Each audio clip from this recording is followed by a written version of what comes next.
We're going to start a little early. I think all of you have a program, so you've got the bios on all the guys. I'm Gerry Griffin. I'm in there. Hank Rodder, Gary Johnson, Jerry Woodfill, Lonnie Jenkins, and Norm Chaffee. That's the lineup. This is a short panel, particularly to have, and I don't mean my height. It's a short panel that we gotta get moving and get on with it. I double checked. It's going. A few opening remarks. This panel came into existence because of a young man from Wales named Craig Scott. Some of you know him. He's a real student of the American space program, passionate about it. And I met him 3 or 4 years ago, and he and I have stayed in touch. He's been in touch with several of these guys over time, and he also had the distinction of meeting Don Arabian. And we all, of us that were in the program, you're going to hear more about Don. Don is 94 now, lives in Florida, and Craig has met with him several times when he's been down there. And we all wish Don well. We all had an interesting time dealing with Don, and he brought a lot to the program, but he also brought a lot to the MER. The mission evaluation room. What was it? These guys really were the unsung heroes of Apollo. The astronauts and mission control get most of the ink, a lot of the coverage, and that's natural because we talk to the press a lot. We were air to ground, you heard all of that. But I think everybody in mission control and the astronauts would tell you this was a huge team effort. And the MER was mission control, or the real-time operations. It was its window to all the engineering talent in the country. Not only at the centers, but at the contractors that built the hardware. So when we got in trouble, the MER really jumped in. But an interesting point about it was very busy when things were normal, because they were analyzing, along with our guys in our back rooms in the control center and our people in the front room, they were busy making sure everything was right. And when it wasn't, that's when they really swung into action. So when I was asked to chair this, it's kind of an honor for me to do that, because it's time that the mission evaluation room gets some attention, and these guys were all there in real time and played. So here's how we're going to try this, because we are tight on time. I've asked each one of them, and we're just going to go down the line, take 2 or 3 minutes to reflect, give you their impression of what was going on in the MER. Some of the technical stuff we'll talk about, but we're going to try to keep it more informative about how it worked and what it did. But I've asked them if there was particularly anything poignant that they remember about the MER to talk about. So, Hank, can we start with you? Somebody's got to. And why not? Okay. I'm Hank Rodder, grew up in Central Texas. Started in 1963. I'm still working for NASA. I'm a NASA Tech Fellow for Environmental Control and Life Support System in Apollo. I worked the ECS system, which was environmental control that was both active thermal and life support for both the command module and the service module. One of my jobs was to calculate for the lunar landings to make sure we were at 99% pure O2 before the LEM departed to go to the surface.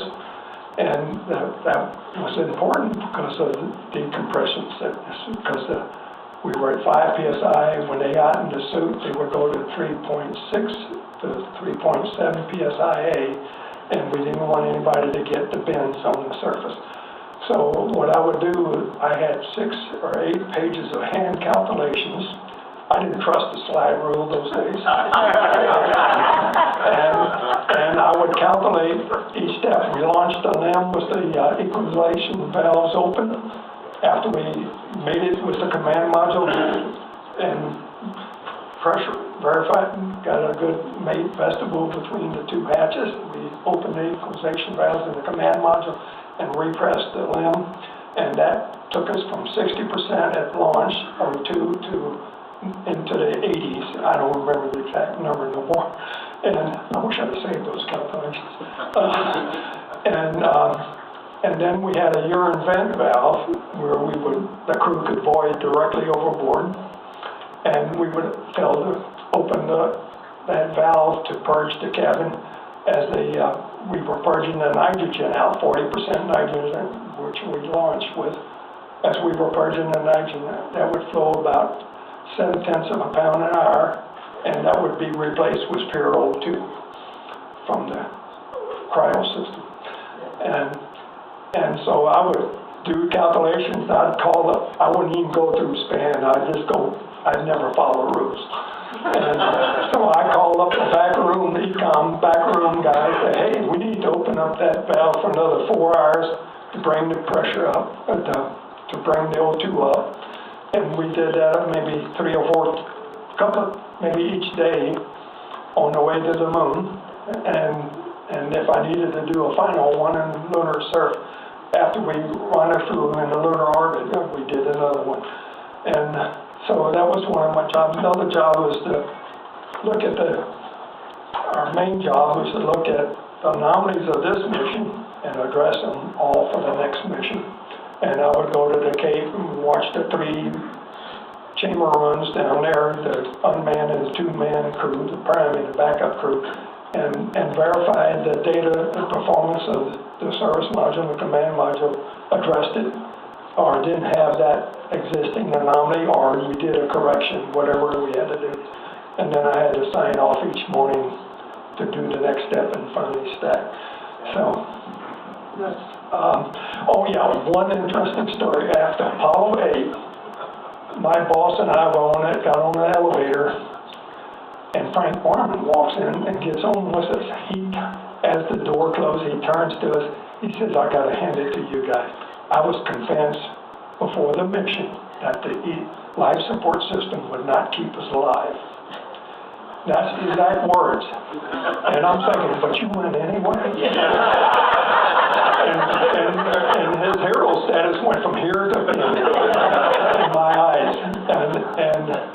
And we did keep him alive. So. Well, thank you, Hank.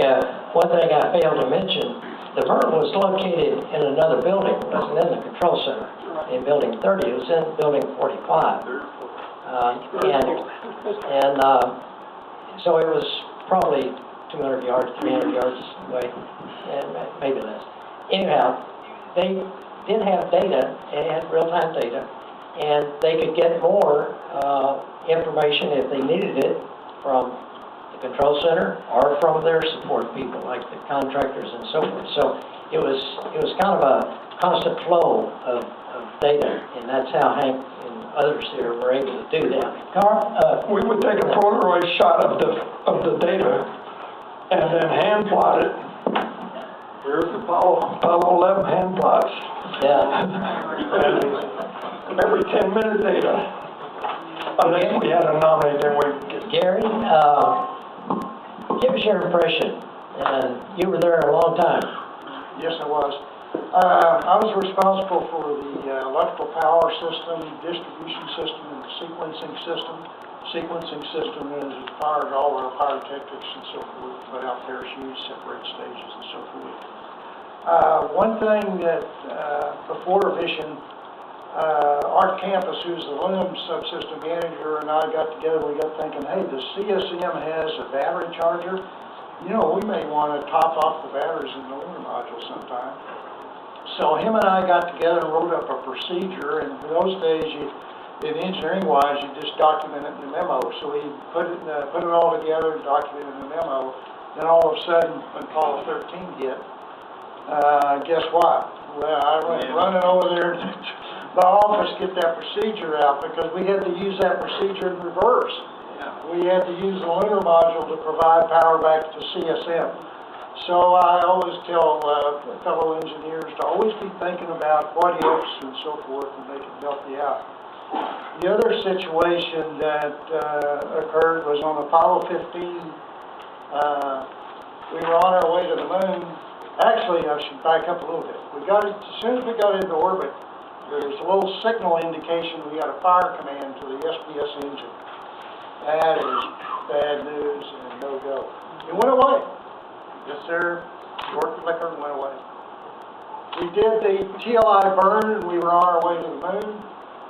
Lo and behold, here we are in 0G after that burn. That light comes on and stays on. That is a no-go for lunar orbit insertion, okay? So the SPS engine system wasn't my system, but here's a mission problem. So I got out my schematics of the SPS system, was going through it and all. And at the same time, our group was responsible for the design of all the little switches, toggle switches, circuit breakers, and so forth. So I was very familiar with the inside of the panel switches. And going through the schematics, I noticed I was trying to find out where could we pick up a ground command, because there we were switching ground to the fire command. And I was going through and looking at all those cases, and one of them happened to be over in the instrumentation, the entry monitor system that is tied into the SPS system, but it was not in a line to fire the engine, okay? So I got to looking, thinking that toggle switch that's in there, if there was a braided wire I knew that it was used, and if a small braid came off, it could get loose and get down a small crevice and give us that ground. And I said, that would fit all the data I've seen so far. So I got with Don Arabian, went over the logic with Don, and he was rigorous about it. And he said, well, it looks like you got a good case, I'll get you permission to go over to the MCC. I went over to the MCC, but oddly enough, I was told to get with Chris Craft. Chris Craft was there monitoring the mission in the back, and that way I wouldn't be bothering the ECOMs on console. I went over my logic with Chris, and Chris says, well, sounds valid, but he said, this is so important, you've got to run a test or prove it. Well, you had a mid-course correction coming out on the way to the moon. So we got with the SPS folks and designed that particular procedure getting ready for that test, that if everything went okay, it would prove that this short was strictly in that switch. It turns out that was the case. We were able to go in with the Apollo 15 mission, and when they got back, they X-rayed that switch, and sure enough, that particle was at, they had gone, just like I said, was the one that was off. Pull the fat out of the fire. Right. Yeah. The other case, being responsible for the pyro system, ahead of time I was thinking, boy, if my system doesn't work, we're in real trouble. And so for every one of the circuits, I worked up a procedure where you could get into the GSE connector, because on the ground, the GSE would hook up there with simulators, and you'd operate the pyro simulator. And I said, if we ever had a situation where a pyro circuit didn't work, we could go to that connector on that sequencer box, and fly and hook up and make a cable and hook up to utility power and be able to operate it. One of those procedures was emergency probe retract. And we had a case on Apollo 16 where the crew had all kinds of trouble trying to dock. And many times. So once again, I ran over to the office, got my procedure, and brought it back, and it showed, of course, the connector layout, where you stuck the pins, the wire code, and so forth, and how the crew do it. Somebody said, well, somebody's got to figure out if the crew could do that. So Ken Mattingly went with me over to the auditorium, because we always kept a capsule over there. He gets out his toolkit and goes through things and gets access to the area I was talking about, and he decides he could probably make the cable also. Then we go running back to the MCC. Meanwhile, they finally docked, so that didn't need to be used. But we never did understand why we were not able to dock. after 6 or 7 times. So there's a big worry when you get into lunar orbit. If you separate the limb from CSM and come back and not able to dock, you're in real trouble. But because we've worked out, I had that emergency procedure to retract the probe and go in and make contact, the crew and flight control pressed on that. And then the other situation did get used on the first Skylab flight. The crew actually had to go use my emergency probe retract procedure to retract the probe, and then we had these outer latches that if the crew was very carefully able to go in, they'd latch up. So that basically that procedure did get finally used to save the mission. I promise you that we talked before we came in here that we were going to be careful about acronyms and technical stuff. So far we failed.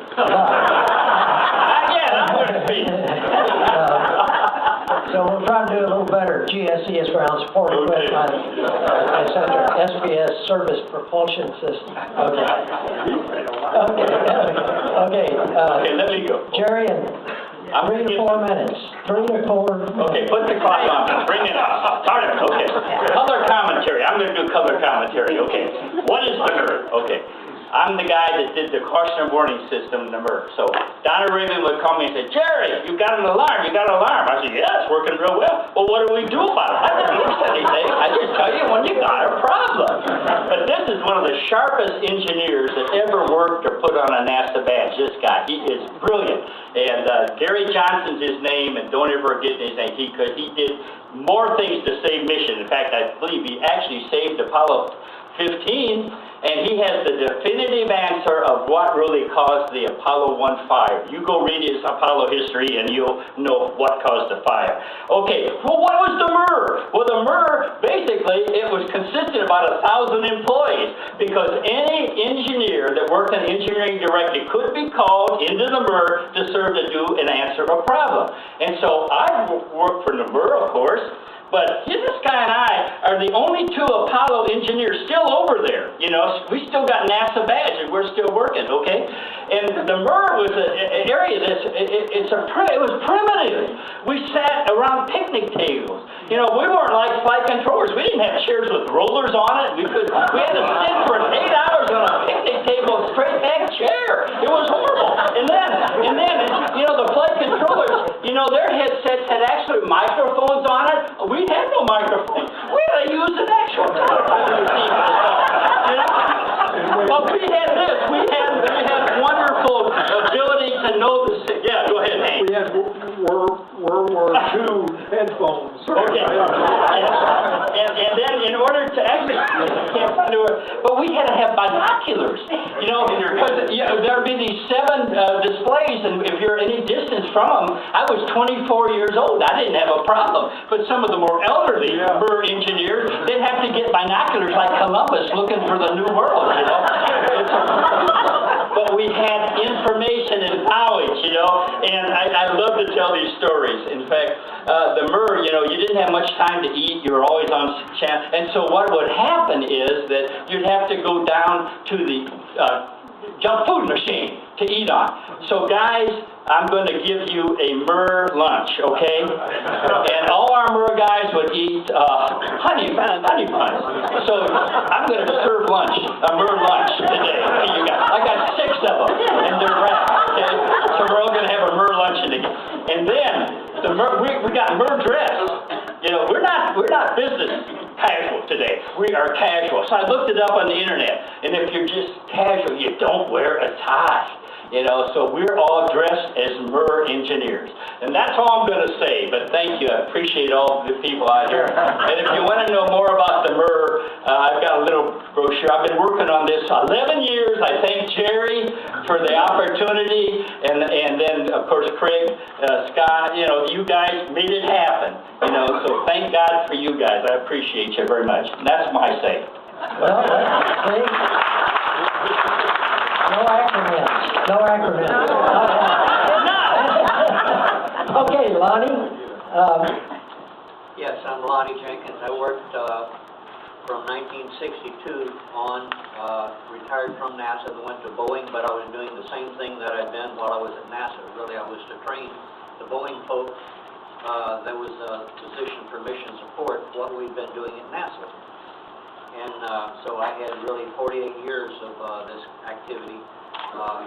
Finally retired at the end of the shuttle program. So I was responsible for the MER almost all the time at that time, and even on the last two I came in. But during the MER, or the Apollo program, Gerry had mentioned that how primitive it was. It was also dark. We were looking at the TV screens, and we had the Polaroid shots. I had a little box that I kept my Polaroid films in, and then because it was dark, I used a lighted magnifier to see those ones. And yes, we had our graph paper and our pencils and our slide rules, and I used 11 by 18, 11 by 17 graph paper because it had more data. It's easier to see the data. Our primary mission was really to certify the next flight of one. And it was far better to do that if you look at data during real time. And we would do that with the certifications. And although we were not the primary ones responsible for finding anomalies, it was the flight controllers that did it. It was surprising how often we did find problems. Mine was primarily, let's say, during the flight, I was responsible, among other things, for writing or developing software, working with the contractors, primarily for pressure, for quantity gauging, if you will. We didn't have a gauge per se. We had pressure and temperature that we used for that. And prior to each flight, then we would have the quantities that had been loaded of the propellant and other ones, and I would make a certification that yes, indeed, the calculations that the flight controllers had for their PBT was initially the good. I also had developed some programs that used each pulse of it to count those up and do a backup type of quantity gauging. We had then the pre-flight items. I had managed a team of analysis contractors that would write programs for our people to keep track of all of our data, both where hardware was and what our anomalies were and whatnot. And of course, continuous contact with the contractors. Anytime they did qualification, they went beyond the requirements, and we knew what those were, or we had the contractors also in the room during the MER to let us know if problems came up, how could we go beyond the flight rules and procedures that the flight controllers tested on. There was one particular mission, I think it might have been in shuttle, but in which they were so used to writing, to simulating anomalies, the mission was so perfect. I remember one of the scenes where the astronauts weren't quite sure what to do. And there was one mission, I think it was a shuttle mission, in which they always assumed turbulence, and they allowed for that. And the mission was so perfect on that one, they really scrubbed the mission. But during the MER, we would, during the flights, we would then plot our data and be listening to the flight directors and the flight controllers we had at that time. We were supposed to only listen to one or two loops, but I sometimes had the ability to tune in to more than one loop at a time. But we would write our mission reports, our shift reports during the flight and hand them in, and they would go up ultimately to flight controllers. But as important, after the mission, we would get with Arabian and his group and go over the mission report line by line, editing it, and being sure that it contained all the information and it was correct. You know, I was saying in our pre-meeting that we had, and I mentioned it yesterday in a panel with Walt, Cunningham over at JSC, that those mission reports were, and they are great. You download them online now. You can read back on any mission and go through it. The Apollo 7 waltz was 403 pages long. Wow.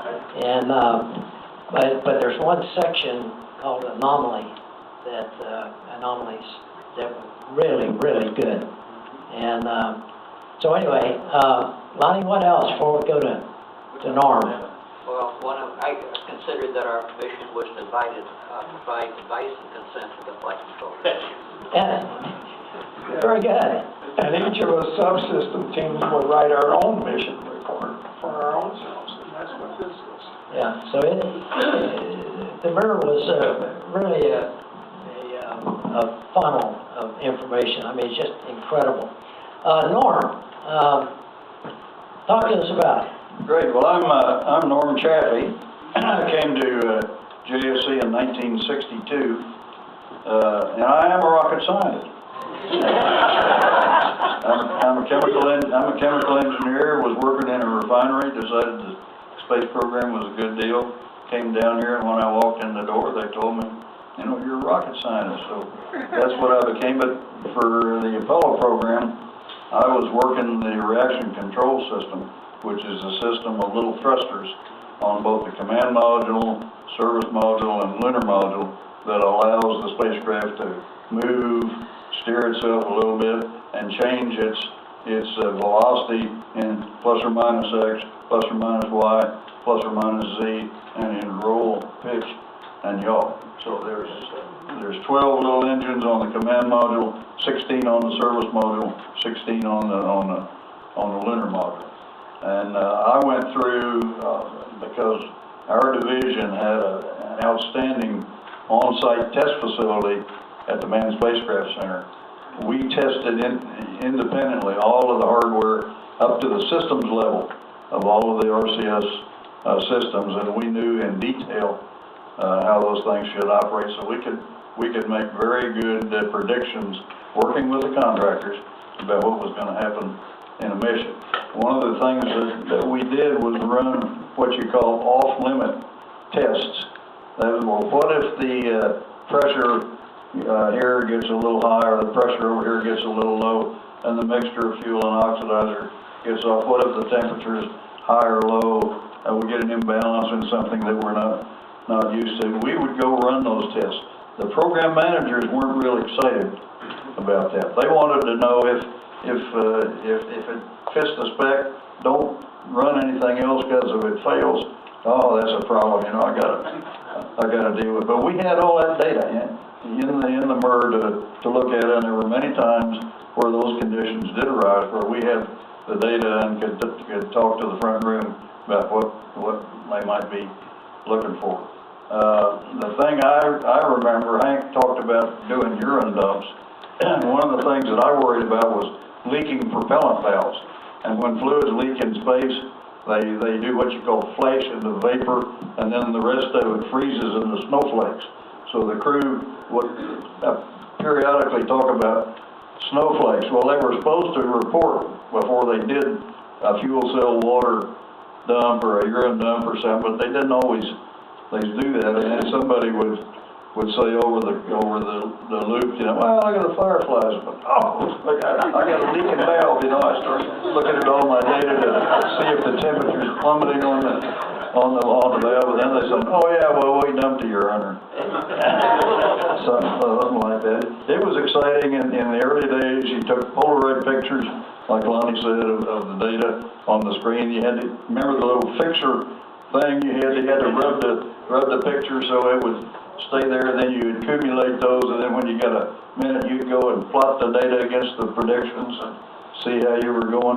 I always felt like we had enormous integrity in the MER room. We were very well respected by the front room and the contractors. We could reach out beyond our own expertise, really across the country to get anything. I want to have a few words about Arabian, because he was the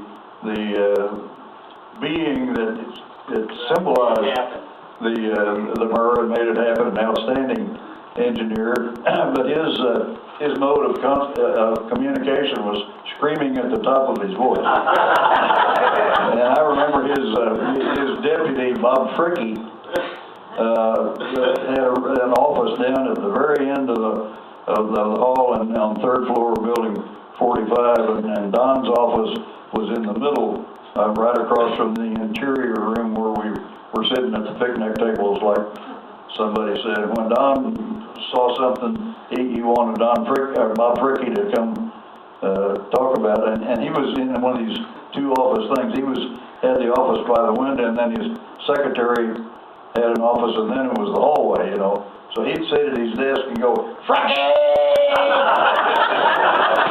And that would reverberate around, you know, down there, and then here would come Fricke running down the hall, all looking, you know, all excited. The thing I always feared was he was going to be in the room and yell, Chaffee!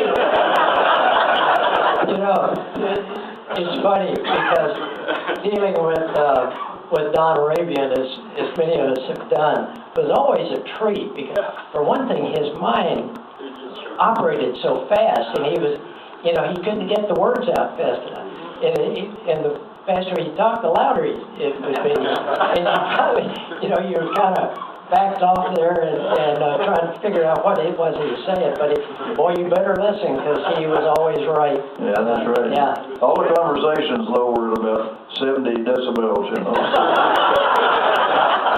The other thing I might mention about Don, or the MER, we had a reputation of solving problems during the missions. So between missions, some of the other centers had problems they were unable to solve. They'd call Don Arabian up, and he'd grab, depending on what it was EPS, he'd grab me, and we'd go charge it off to the Cape.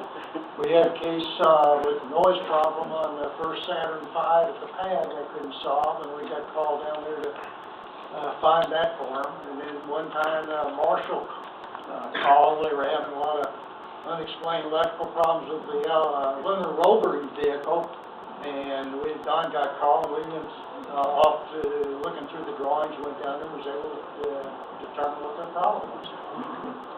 Hank? Norm mentioned the mid-course corrections and the water dumps.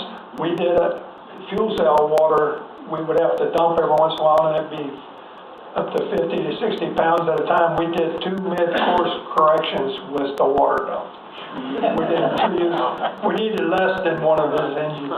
Well, one other skill that I gained, and Lonnie mentioned, was listening to 4 or 5 loops, you know, on your headphones at once. And you know, I still use that skill on Sunday morning when I'm listening to the political.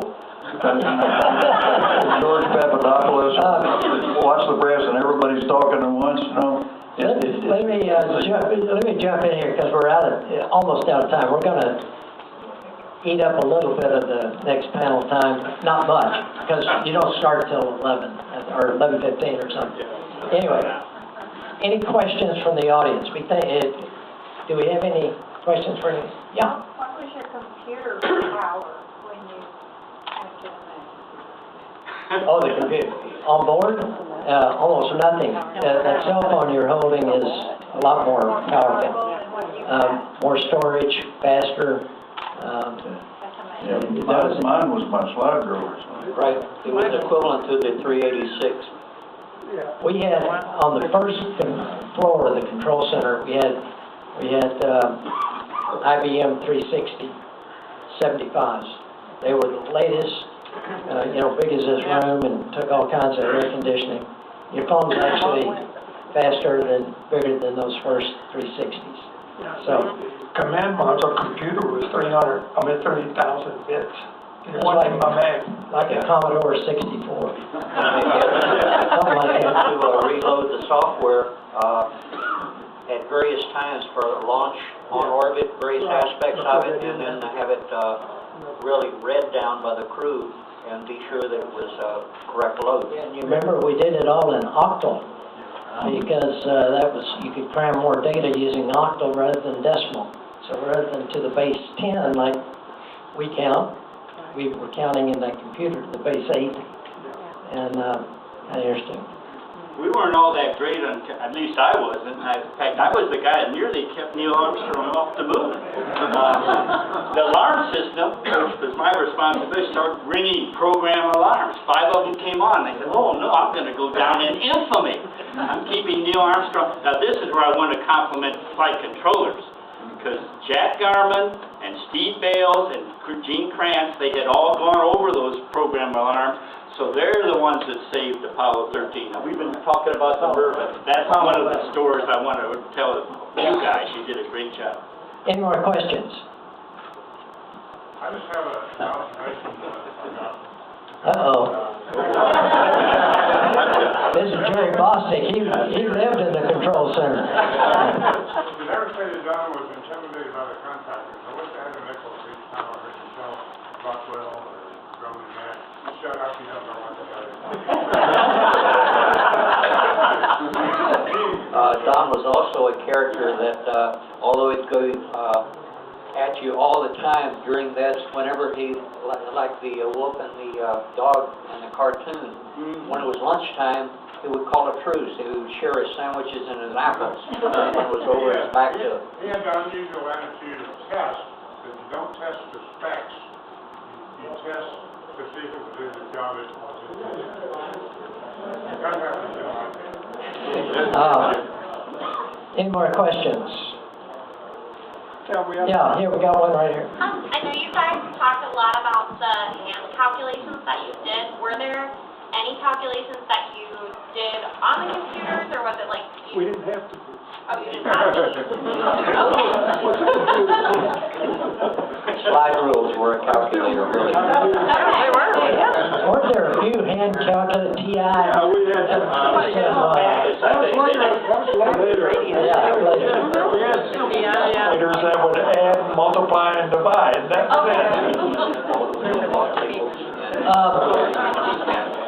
I promised Justine, where is she? We got time for one more question. One more. Okay, let me, here we go. There it is, right here. Yeah, well, I just wanted to say I'm working as an engineer. I used the slide rule the first time about 2 weeks ago. Oh! Wow, even me. You know, I can still use one to multiply and divide, but that's all. Used to, I can take square root, all kinds of stuff. And you know what, Jerry? It doesn't have any batteries. It's digital storage is 0 gigs. But it works. But it works. We were using pocket slide rule, and they're still very useful for comparative shopping. Okay, I think we're gonna end this panel so the next we can get ready to go. Before we close, I want to say thanks again to Craig Scott in Wales. I don't know whether this is being streamed or not, but he'll get a copy of the video if it isn't, and for making this panel happen. I want to say how honored I am to sit up here with these guys who needed the coverage. And finally, Don Arabian, thank you very much. Thank you, Don. Yes, sir. Yeah. Thank you much.